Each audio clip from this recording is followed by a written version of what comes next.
Hello, everybody. Scott Golden here with the Superstars of Wrestling Review Series, October 26th, 1991. Is our episode for this moment, and we are less than a month away from the Survivor Series. Big show there. Piper actually begins the announcing with no shirt. I don't know if that means he's wrestling this week. Update on the attack on Sid Justice. Undertaker in action this week. The debut of El Matador. And Piper is, in fact, in action this week. They are kind of getting him ready to return to action on a more regular basis. Has a house show tour with Flair. Easy for me to say. Flair actually does an inset during this. Talks about, Piper wearing a skirt, etc. and so forth. Super short match, like 2 minutes at most. Punches, kicks, and a bulldog by Piper. The idea of Piper being on TV literally is just let's get things going. He also brings a chair in as a sign that Flair hitting him with a chair is not going to go unnoticed. They do a recap of the Sid Justice attack by The Undertaker and Jake Roberts last week. For those that followed last week's program, that's there. Meanwhile, there are over 120, 125 episodes of Superstars up in our archive right now, worth checking out. Also, the entire 323, something like that, World Class Review series is up as well. Probably going to do Mid-South, maybe Smoky Mountain, or Mid-Atlantic next. Cast a vote if you care in the comments below. Anyway, IRS is there, punch, kick, real basic stuff. Nothing to write home about, but enough to beat up the enhancement talent at hand. Hits the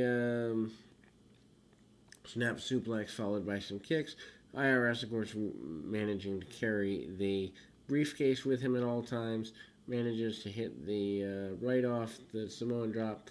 Tito Santana with what looks like a chia pet, but is actually supposed to be a bull's scalp or something. I don't know. Some sort of part of the bull, doing some, sidestepping, El Paso type stuff, El Paso, Be Passe, whatever. As you can tell, I'm not Excalibur. I don't care enough about move names to stress out over it. Anyway, second rope clothesline by Santana, and he hits the El Paso del Morte, otherwise known as the Forearm of Death or something similar, with the new cape and the like. We have an Event Center promo with a pumpkin on the table. We're kind of talking about Hogan going around with The Undertaker and Ric Flair. Hogan basically promises to get rid of both of them. Hype for the upcoming Survivor Series is done. That is November 27th. A Wednesday night, Thanksgiving Eve. I actually prefer the Thanksgiving Eve tradition of Survivor Series. The first few years, they don't do that anymore, obviously. $1 Million Man makes his way back out. He has still not retrieved his $1 million belt as of yet, and he's not happy with this. Enhancement talent match, very easy for DiBiase, as he's had several. Elbow to the top of the head and the like, real basic stuff. DiBiase manages to hit a power slam and is jawing with Virgil pretty hard. Speaking of jaw, hits a clothesline on the enhancement talent that's pretty steep, then follows up with a $1 Million Dream, gets the victory.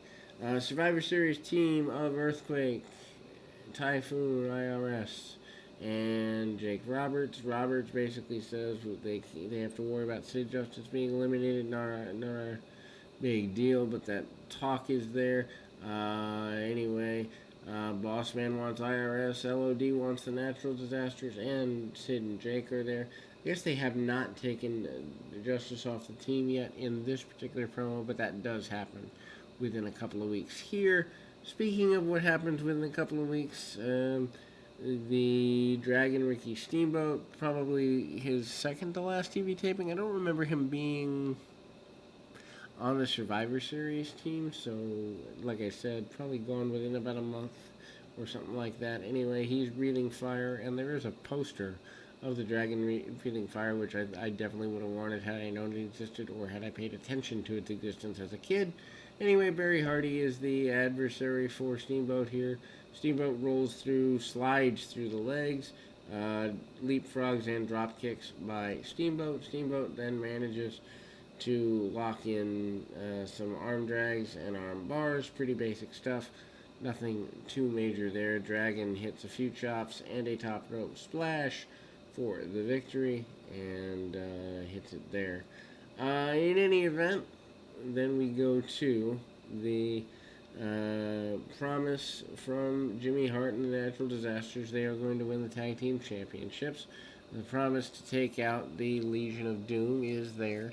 Odd that Jimmy Hart doesn't have that many champions after the late 80s. After no, Honky Tonk Man. He doesn't have as many champions for a little bit. 90-91. Earthquake promises to get rid of Hawk and Animal, as does Typhoon.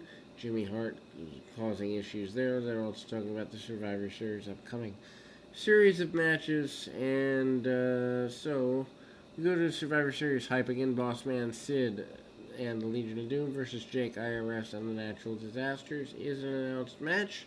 Hulk Hogan and The Undertaker. Hogan continues to talk about not fearing death, not fearing The Undertaker. Talks about the odds being stacked against Hulkamania for years. Boy, isn't that the truth? Undertaker says he wants the championship and Hogan's soul. That's a little dark. And then we move to the hype of another match. Bret Hart, Roddy Piper, British Bulldog, and Virgil versus Flair, Warlord, DiBiase, and Mountie. This is an interesting team because each member of the team has hype. Flair allowed to lead the promo, basically makes a big deal out of the Warlord. Mountie being called cruel, money for DiBiase and Flair talking about being the leader of the team. Still holding on to the NWA Championship, the real World Championship, as Flair calls it at the time. Mountie promises to get rid of Bret Hart, Warlord, and Bulldog, which is a program they come back to after a while, since they did it in Mania 7. They are coming back to it. Undertaker out here, mere weeks before his championship win. Kick to the midsection and a hard forearm to the back of the neck and skull of the opponent. Undertaker and Jim Duggan being hyped for house shows, so Duggan does an inset promo during the Undertaker match, which is kind of an odd matchup, although Hogan teams with Duggan post Survivor Series, I think. Piper and Duggan, depending on the town. Anyway, Tombstone by The Undertaker, 1, 2, 3. No surprise that The Undertaker would win this close to the Survivor Series. And again, we've got Sean Mooney hyping things. He's now hyping Survivor Series alongside everybody else. British Bulldog, Piper, Virgil, and Hitman all talk about their respective issues. Bulldog promises to get rid of the Warlord. Basically, they do a bit where the team can't decide who wants to talk for each other kind of deal. That's a pretty big deal. And they start to really hype the reinstatement of Randy Savage. Bret Hart and the Mountie as promised next week. And we get a hype from the Mountie. Mountie basically says he's going to be the Intercontinental Champion, which does eventually happen, just not here. Anyway, that is the close for this particular program. We'll be back in just a little bit.